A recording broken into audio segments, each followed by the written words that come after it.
না না, এইভাবে আপনি করতে পারেন না। এর ফলে আমাদের মিলিটারি সাংঘাতিক পরিবর্তন হতে পারে। এটা ঠিক না, এটা একতরফা হয়ে যাচ্ছে। তা গ্রাউন্ড রিয়ালিটি থেকে একদমই আলাদা। পাকিস্তানের ঘুম উড়ে গেছে যখন থেকে শুনতে পেয়েছে আমেরিকা ভারতকে F-35 দিবে। এটা তখনই হচ্ছে যখন চায়না পাকিস্তানকে চেংডু J-20 দিচ্ছে।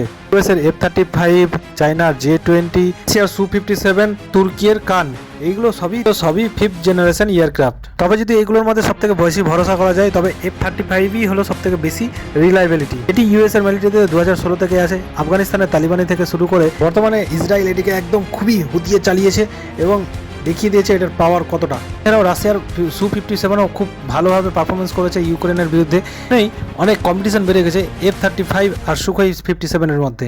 চায়নার যে J-20 রয়েছে সেটি কোনো ইউজ হয়নি যুদ্ধতে, তাই এটার মধ্যে কোনো ভরসা করা যায় না। এই জন্যই পাকিস্তানের মাথার মধ্যে অনেক টেনশনে হয়ে গেছে যে ভারত নাকি পারচেস করছে F-35, কিন্তু বর্তমানে ভারতের ইচ্ছা আছে Su-57 নিয়ে, কারণ এটি F-35 এর থেকে অনেক দামে কম। Thank you for